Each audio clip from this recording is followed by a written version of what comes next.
और इस वक्त हमारे साथ हरियाणा के कैबिनेट मंत्री चौधरी रणजीत सिंह जी जुड़ चुके हैं। नमस्कार चौधरी रणजीत सिंह जी, स्वागत है आपका खबर अभी तक पर। नमस्कार साहब, धन्यवाद। चौधरी साहब, जो रुझान इस वक्त नजर आ रहे हैं, किस तरह से आप इन रुझानों पर अपनी राय देंगे? क्या कुछ लग रहा है और किस तरह के नतीजों में ये तब्दील होने वाले हैं?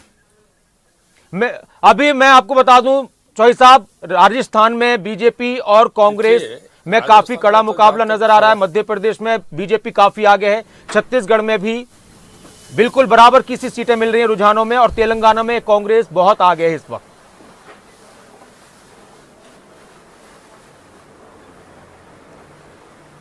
देखिए, मान के चल रहे थे कि तेलंगाना में कांग्रेस आगे रहेगी जी, पर राजस्थान में पहले से ये तय था। अब भी मैं समझता हूँ कि बड़ी कंफर्टेबल लीड मिल रही है और यही मध्य प्रदेश में है।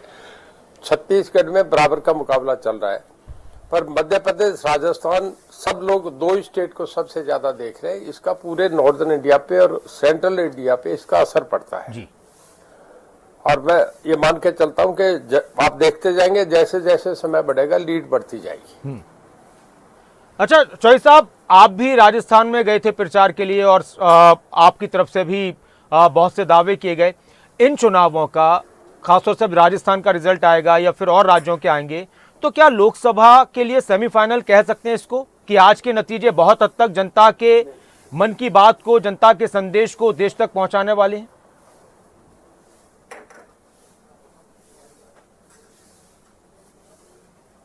देखिए, एक अलग विषय में कुछ बातों पे एग्री नहीं करूंगा। हाँ। हालांकि हम दोनों जगह, अभी बीजेपी हर जगह लीड कर रही है। आपने देखा है कि लोकसभा पे मुद्दे अलग होते हैं। मैं आपको कर्नाटक का एक उदाहरण देना चाहूंगा जी। कर्नाटक में कांग्रेस लोकसभा में 28 की 28 सीटें जीती थी जी। 1980 की बात कह रहा हूँ। पर जब उसके बाद विधानसभा के चुनाव हुए तो हेगड़े ने स्वीप करा था, 2/3 असेंबली आई थी। दिल्ली में जब चुनाव होते हैं तो लोकसभा की सारी सीटें बीजेपी जीतती है, और जब विधानसभा के चुनाव होते हैं तो केजरीवाल दोनों बार पूरी मेजोरिटी लेके आए। बीजेपी को सीट ही 1-2 मिली थी जी। तो नेशनल सीन पे मोदी साहब के बराबर का कोई नेतृत्व है नहीं। मेरा ये मान के चलता हूँ कि वहीं कांग्रेस कहीं है ही नहीं। और ये जो लोकसभा के विधानसभा के चुनाव है, इसमें भी राजस्थान, मध्य प्रदेश बॉर्डर स्टेट है। ठीक है चौधरी साहब, कांग्रेस तेलंगाना में आगे है, छत्तीसगढ़ में भी फिलहाल रुझानों में आगे चल रही है, ज्यादा सीटों पर नहीं, 5 सीटों से। राजस्थान में भी 92 और 85 पर कांग्रेस रुझानों में, 92 पर बीजेपी है। मध्य प्रदेश में फर्क ज्यादा है। तो आपने मोदी साहब का जिक्र किया, तो क्या ये माना जाए कि ये मोदी जी की लोकप्रियता का टेस्ट हो रहा है? कभी सवाल आया था कि उनकी लोकप्रियता को भी इस बार इस चुनाव से जनता आकलन करेगी, देश आकलन करेगा?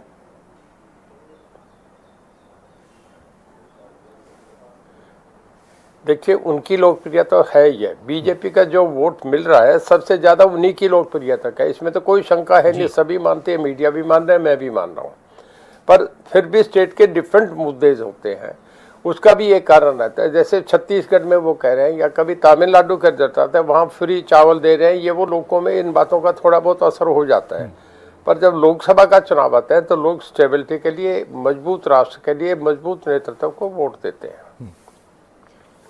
अच्छा, राजस्थान में जो इस वक्त रुझान आ रहे हैं और वो रुझान बहुत करीब के हैं, यहाँ पर अगर थोड़ा सा कहीं ऐसी नौबत आपको लग रही है कि जिस तरह से हरियाणा में जेजेपी के हाथ में सत्ता की चाबी आई थी, तो राजस्थान में भी वहाँ के जो क्षेत्रीय दल हैं, छोटे दल हैं या फिर निर्दलीय हैं, वो कोई भूमिका निभा सकते हैं? क्योंकि अदर्स की जो सीटें दिखा रहे हैं वहाँ पर 10 से 12 आ रही हैं फिलहाल रुझानों में। मैं ऐसा नहीं मान रहा। मैं आपसे देखना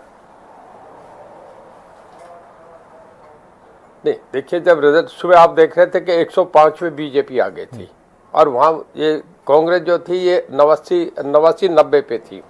मेरा अब भी मानना है बीजेपी वहाँ 105 से ऊपर जाएगी, 105, 107, 110 भी हो सकती है, और कांग्रेस 80 से नीचे रहेगी। वहाँ इंडिपेंडेंट एक साइजेबल स्ट्रेंथ लेके आ रहे हैं। मेरा मानना है 19-20 इंडिपेंडेंट आएंगे। तो कांग्रेस और बीजेपी में जो गैप रहेगा वो मिनिमम आप ये समझ के चलें कि 30 सीटों का रहेगा।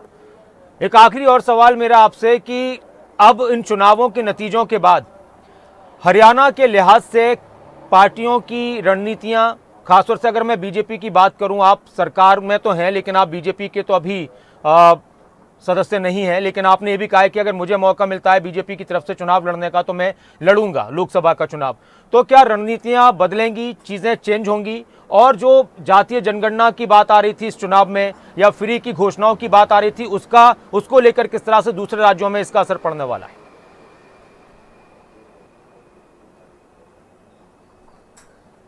देखिए, टेक्निकली मैं बीजेपी का मेंबर नहीं हो सकता क्योंकि इंडिपेंडेंट जीत जी, गए हैं। मैंने हम वही कहा। 7 लोग इंडिपेंडेंट जीत गए हैं, तो रिजाइन करें फिर करें, ये ऐसी प्रक्रिया में नहीं जाके हम समर्थन दे रहे हैं।